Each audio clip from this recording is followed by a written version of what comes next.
Assalamualaikum warahmatullahi wabarakatuh.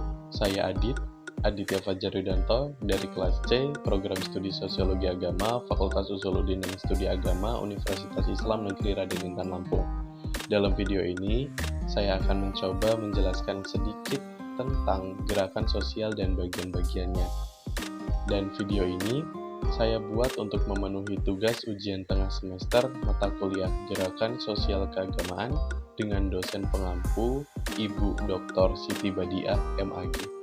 Untuk itu, mohon dukungannya dan juga mari kita belajar bersama-sama.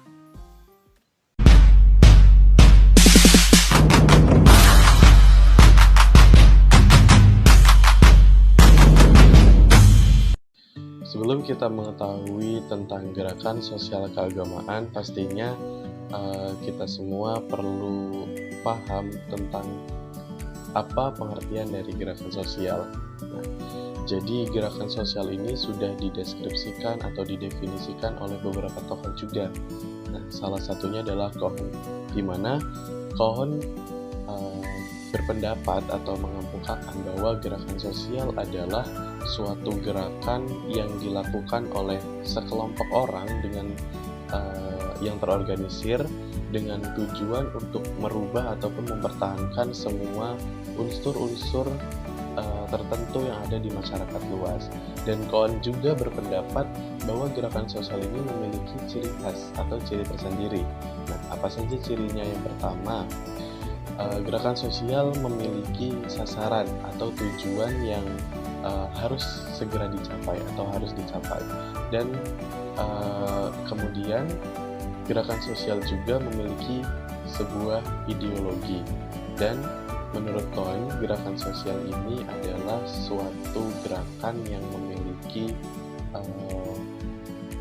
struktur atau yang terstruktur dan juga memiliki plan atau terencana.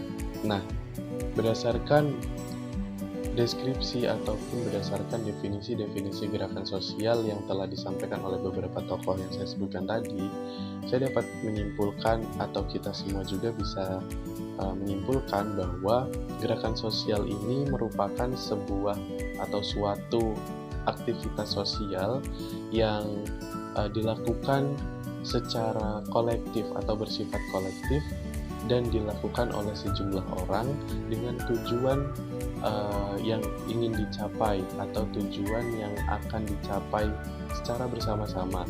Dan tujuannya apa? Salah satunya adalah perubahan sosial. Dan gerakan sosial juga merupakan suatu fenomena sosial yang kompleks karena di dalam gerakan sosial ini melibatkan banyak aspek atau berbagai aspek. Seperti di gerakan sosial sudah terdapat ideologi, kemudian terdapat pula struktur organisasinya ataupun terorganisir, kemudian memiliki tujuan yang ingin dicapai.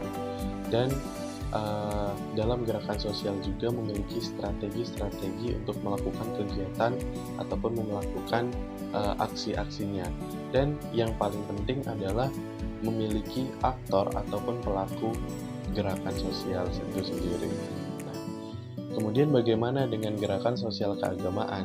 Tentunya tidak jauh berbeda dengan pengertian dari gerakan sosial pada umumnya.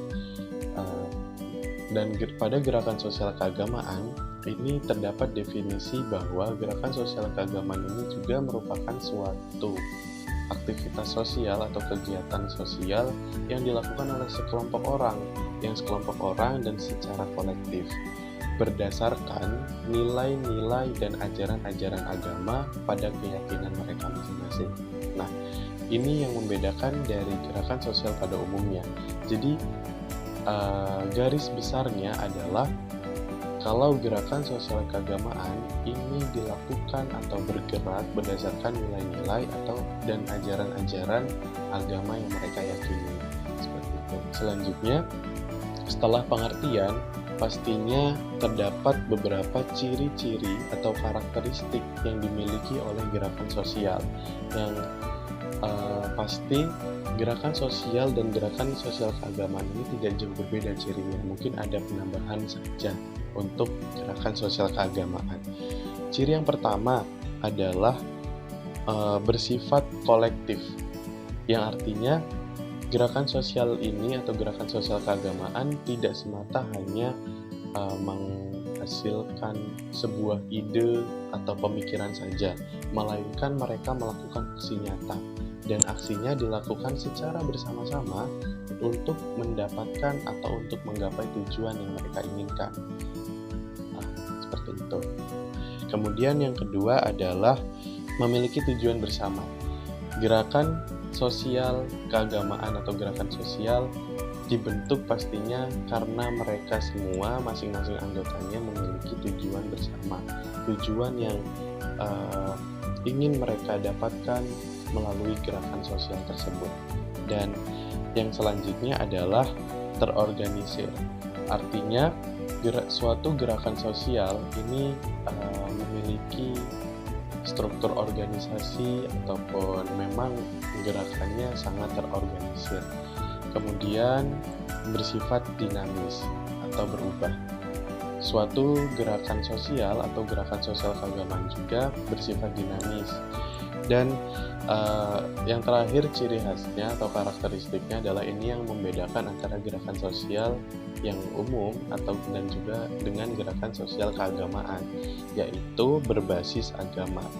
Nah, seperti definisinya, gerakan sosial keagamaan ini memang memiliki ciri khas sendiri, yaitu berbasis agama pastinya. Agamanya pun ya sesuai dengan agama yang memang mereka yakini. Jadi, gerakan sosial keagamaan ini memang berdasarkan atau berbasis nilai-nilai dan ajaran-ajaran agama yang mereka yakini dalam melakukan setiap kegiatan ataupun aksinya. Selanjutnya, setelah faktor, ada juga dampak ataupun seberapa berpengaruh, seberapa berdampak, dan juga apa peran pentingnya dari gerakan sosial maupun gerakan sosial keagamaan. Yang pertama, perubahan sosial. Mungkin beberapa dari aksi nyata kalau gerakan sosial ataupun gerakan sosial keagamaan itu sudah mewujudkan adanya perubahan sosial dengan adanya aksi atau bantuan dari gerakan sosial dan juga gerakan sosial keagamaan itu bisa menciptakan perubahan sosial. Dan selain itu ada juga empowerment individu atau pemberdayaan individu. Nah, jadi dampak dari gerakan sosial ini bisa pemberdayaan banyak orang atau masyarakat, dan kemudian adanya penguatan identitas sosial dan identitas agama dan juga identitas budaya.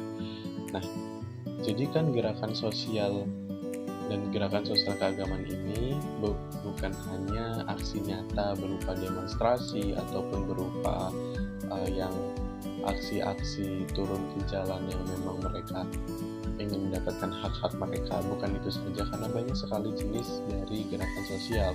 Nah, salah satu dampaknya atau pengaruhnya yaitu penguatan identitas atau penguatan identitas agama melalui mungkin bisa saja pertukaran informasi, kemudian melalui pengajaran, melalui diskusi atau dialog terbuka, sehingga mereka bisa mendapatkan atau kita semua bisa mendapatkan identitas agama yang kita miliki semakin kuat atau semakin bertambah. Selanjutnya adalah bentuk-bentuk dari gerakan sosial. Jadi di gerakan sosial ini banyak sekali jenis dan juga bentuknya ya. Nah, ada yang bergerak memang di bidang dakwah atau pengajaran, kemudian ada di bidang humanity atau charity, kemudian ada juga yang bergerak di bidang pembelaan atau aksi sosial. Jadi apa saja bentuknya? Di sini yang pertama adalah mungkin seperti majelis taklim. Majelis taklim sekarang ini sudah ada di berbagai wilayah ya, seperti di masjid atau musola kita semua sudah ada perkumpulan atau majelis taklim yang mana mereka selalu melaksanakan kegiatan seperti pertukaran informasi melalui kajian-kajian keagamaan, kemudian memperkuat identitas keagamaan seperti melaksanakan sholawat bersama, zikir bersama, dan juga mereka juga kerap melaksanakan aksi sosialnya melalui pembagian santunan ataupun sedekah. Nah, selain itu juga ada gerakan feminisme Islam, di mana gerakan ini memang bergerak di bidang mereka selalu memiliki suara untuk melakukan kesetaraan. Mereka menunjukkan bahwa perempuan juga berdaya, perempuan bisa, sehingga mereka selalu memiliki kegiatan untuk ketidaksetaraan gender. Mereka selalu suarakan hal tersebut. Dan selain itu adalah gerakan toleransi antarumat beragama. Gerakan ini bergerak di bidang seperti membuka dialog terbuka untuk umat beragama, yang mana di negara kita kan sangat beragam agamanya juga. Jadi untuk mencegah adanya ketegangan antar umat beragama, untuk menciptakan adanya perdamaian antar umat beragama, seperti itu. Nah, dan beberapa bentuk-bentuk yang saya sebutkan tadi, pastinya mereka sudah melakukan aksi nyata di bidang community atau kemanusiaan, charity, amal, kemudian mereka juga peduli terhadap lingkungan, sehingga mereka melaksanakan advokasi tentang lingkungan hidup, advokasi tentang kekerasan, advokasi ketidaksetaraan gender, atau advokasi keadilan, ketimpangan, dan lain-lain, yang mana bagi mereka tersadar untuk melaksanakan kegiatan tersebut atau aksi tersebut untuk mewujudkan tujuan mereka, dan tujuan mereka juga bisa dirasakan atau dampaknya bisa dirasakan oleh masyarakat luas, seperti itu. Dan dengan ini juga, contoh-contoh yang saya sebutkan di atas juga itu hanya beberapa, karena banyak sekali contoh gerakan sosial maupun gerakan sosial keagamaan, baik yang lama maupun yang baru, yang memang saat ini juga sedang melakukan kegiatan, melakukan aksi untuk mewujudkan tujuan dari gerakan mereka. Baik teman-teman semua, demikian sedikit yang bisa saya sampaikan. Semoga bisa bermanfaat bagi kita semua dan bisa kita gunakan untuk meningkatkan kualitas kita untuk masa depan. Untuk itu, sebelumnya saya mengucapkan permohonan maaf apabila terdapat kesalahan dan kekeliruan, baik dalam penyampaian, perkataan, perbuatan, dan juga baik dalam isi yang saya sampaikan. Saya mohon maaf, kepada Allah saya mohon ampun. Dan saya juga mengucapkan terima kasih banyak kepada Ibu Dr. Siti Badiah MAG selaku dosen pengampu mata kuliah Gerakan Sosial Keagamaan yang selalu memberikan kami pengetahuan dan ilmu. Dan terima kasih pula kepada teman-teman semua. Sampai bertemu pada kesempatan berikutnya. Saya akhiri, ihdinas siratal mustaqim, wallahul muwaffiq ila aqwamit thoriq. Wassalamualaikum warahmatullahi wabarakatuh.